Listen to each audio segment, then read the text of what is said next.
Hello everyone. So today I'm going to be guiding you through the check-in and check-out process for projects within the TotalLab GxP module. Hello everyone. So today I'm going to be guiding you through the check-in and check-out process upon which the TotalLab GxP module is designed. Now here at TotalLab we apply the TotalLab GxP module to our own software, and that's what I'm going to be doing in this demo. But we do offer software development services for 21 CFR and GMP solutions, which allow OEM manufacturers and other people out there working in the regulated industries to use our GxP module around their existing software to get them compliant in the shortest amount of time with a time-tested solution. All of those various projects are based upon the same system, the check-in, check-out system. If you are interested in outsourcing your 21 CFR or GMP development, please get in contact, check out our website, see the work that we've done for other people. If not, if you're just a regular TotalLab GxP user using some of our own software with it and you want some help understanding how checking in and checking out of projects works, stay tuned. So this is the first screen that you get when you open up the TotalLab GxP software, and I'm just going to log in with a demo account here. And as you can see, I've got no projects at the moment. So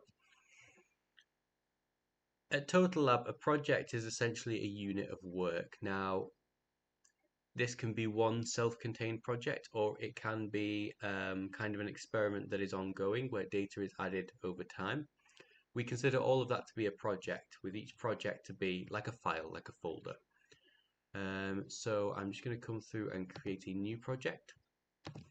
I'll just call this Forensics Test after our own software that I've got plugged into this.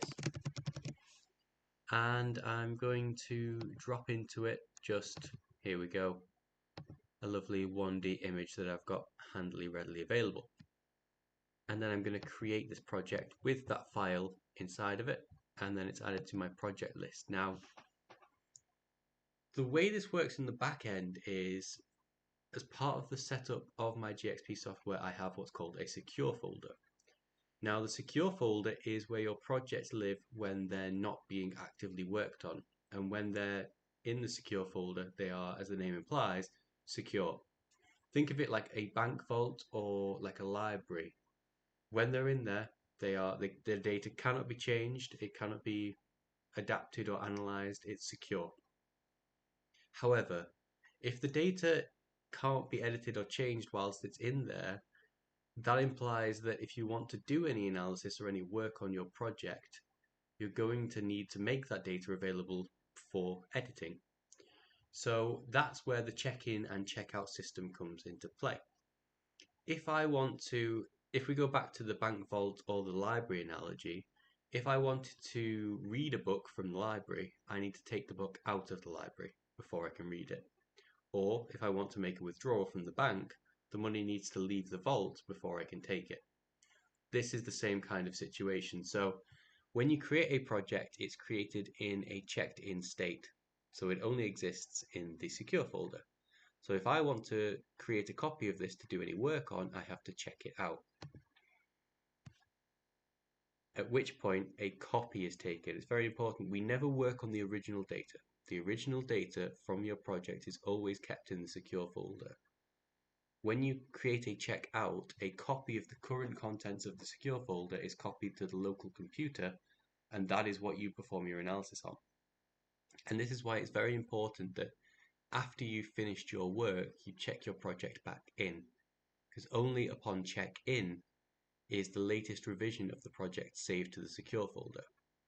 When a project is in a checked out state, it is temporary, it is at risk. So if my computer with this project checked out, say if I came along, I opened Forensics 1D and I did some analysis, I'll come along here, I'll do some analysis, I'll add my lanes in,